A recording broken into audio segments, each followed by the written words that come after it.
Good morning fifth class. आज हम पढ़ेंगे हिंदी की पाठ्य पुस्तक रिमझिम और उसके पाठ 13 के बारे में, जिसका नाम है स्वामी की दादी। और इस पाठ के लेखक हैं R.K. नारायण और हिंदी में अनुवाद किया है मसराम कपूर। तो बच्चों, आप अपने दादा दादी जी के साथ खेलते भी होंगे, उनसे बातें भी करते होंगे, है ना? और कुछ नई पुरानी कहानियां भी सुनते होंगे। तो ये हमारा पाठ जो है स्वामी और उसकी दादी पर आधारित है। तो आइए हम इस पाठ के बारे में जानें। बैठक और भोजन कक्ष के बीच कम हवादार अंधेरे गलियारे की बंद सी कोठरी में स्वामीनाथन की दादी अपने सारे सामान के साथ रहती थी।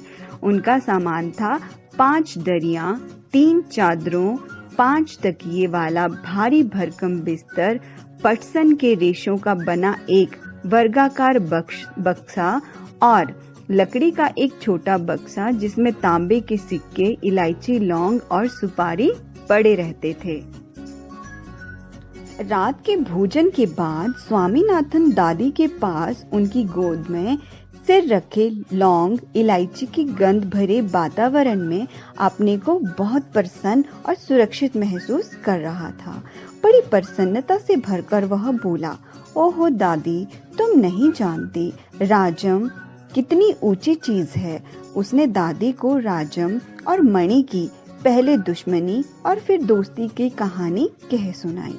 तुम्हें पता है उसके पास सचमुच की पुलिस की वर्दी है। स्वामीनाथन बोला, सच? उसे पुलिस की वर्दी क्यों चाहिए? दादी ने पूछा।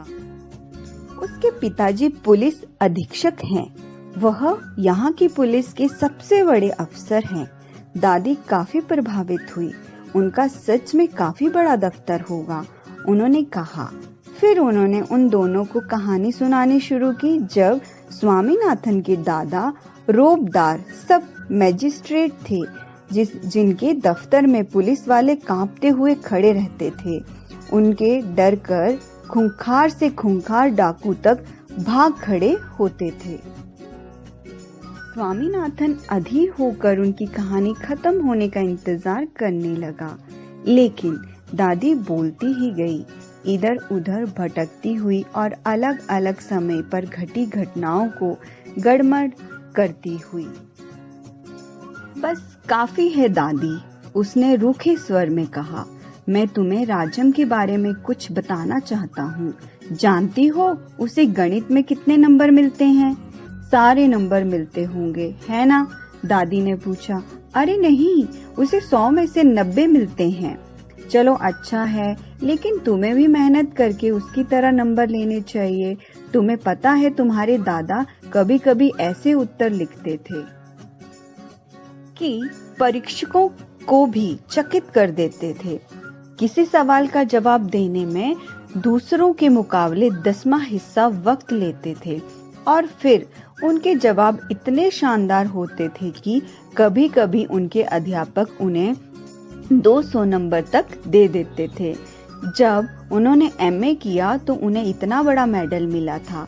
मैं कई सालों तक उसे गले में पहनती रही। पता नहीं मैंने कब उसे उतारा। हाँ, जब तुम्हारी बुआ पैदा हुई। नहीं, तुम्हारी बुआ नहीं, तुम्हारे पिता। याद आया। तब बच्चा 10 दिन का था। अरे नहीं, मैंने पहले ठीक कहा था, तुम्हारी बुआ ही पैदा हुई थी। पता है वह मेडल अब कहाँ है?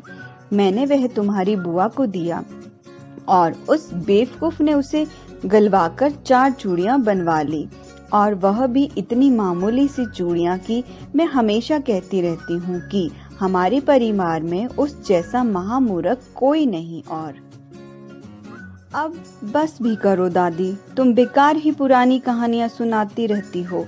क्या तुम राजम के बारे में नहीं सुनना चाहती? हाँ हाँ बोलो। दादी, जब राजम छोटा सा लड़का था उसने शेर मारा था। सच? बड़ा बहादुर लड़का है। तुम ये बात मुझे खुश करने के लिए कह रही हो। तुम्हें यकीन नहीं हुआ होगा। स्वामीनाथन ने बड़े उत्साह से कहानी शुरू की।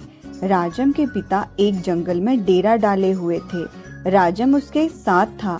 अचानक 2 शेर उन पर झपटे और एक ने पीछे से हमला करके पिताजी को गिरा दिया और दूसरे ने राजम का पीछा किया।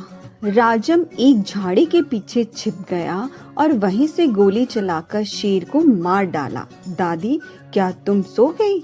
उसने कहानी खत्म होने पर पूछा। नहीं बेटा, सुन रही हूँ। अच्छा बताओ, कितने शेर आए थे?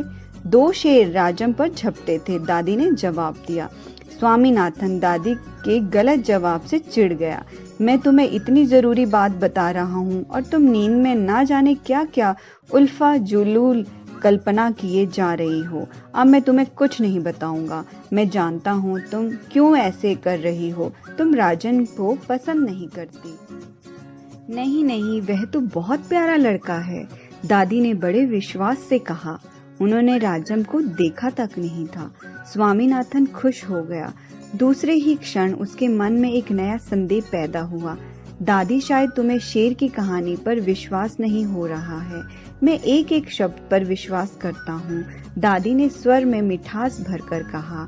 स्वामीनाथन को इससे खुशी हुई, लेकिन उसने चेतावनी के तौर पर जोड़ा, जो भी इसे झूठा कहेगा वह उसे गोली मार देगा। दादी ने उसका समर्थन किया और हरिश्चंद्र की कहानी सुनाने की बात कही, जिसके वचन का पालन करने के लिए सिंहासन, पत्नी और बच्चों को खो दिया और अंत में उसे सब कुछ वापस मिल गया।